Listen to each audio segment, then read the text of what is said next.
Madam, ఈ విశ్వ సమాఖ్య ఆధ్వర్యంలో ఇక్కడ ఇలా సంక్రాంతి సమాగమం సంబరాలు నిర్వహించడం ఎలా అనిపిస్తుంది? అసలు ఒకప్పుడు మీరు చిన్నప్పుడు సంక్రాంతి ఎలా సెలబ్రేట్ చేసుకునేవాళ్ళు, ఇప్పుడు పరిస్థితులు ఎలా మారిపోయినాయి, ఇలాంటి ప్రోగ్రామ్స్ అనేవి ఎలా ఉపకరిస్తున్నాయి అంటారు రాబోయే తరాలు? అంటే ఇది వరకంటే మా చిన్నప్పుడు పల్లెటూరులో మాకు అది చుట్టాలది రావడం అండి, అందరూ కలిసి చేసుకునేవాళ్ళం అండి. ఇప్పుడు సిటీలకి వెళ్ళిపోవడం, పిల్లలు దూరంగా ఉండడం వల్ల కొంతమంది కుదురుతుంది, కొంతమంది కుదరట్లేదండి. ఇలా సిటీలో ఇలా పెట్టడం వల్ల ఏంటంటే అందరూ ఇక్కడ కలిసి చేసుకోవడానికి, పండుగ అది చేసుకుంటానికి చాలా బాగుందండి. అసలు నిజంగా సంక్రాంతి అంటే ఏం గుర్తొస్తాయి మేడం మీ అనుభవాలు? సంక్రాంతి అంటే గొబ్బిళ్ళు, భోగి మంటలండి, అరిసెలు, సున్నుండలు, చుట్టాలు అది రావడం అండి. అంతా మాది ఉమ్మడి కుటుంబం అండి. మా ఇంటికి 30 మంది అలా వచ్చి మా ఫ్యామిలీ. ధనధాన్యాలు ఇంటికి వచ్చేటువంటి సమయం. అవునవునండి, రైతులకండి.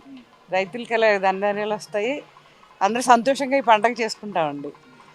కానీ ఇప్పుడున్న సమాజంలో మేడం, ప్రత్యేకించి పట్టణాల్లో పూర్తిగా అపార్ట్మెంట్ కల్చర్ వచ్చిన తర్వాత అయిపోతుంది. ముగ్గేసే పరిస్థితి ఇంటి ముందు లేదు.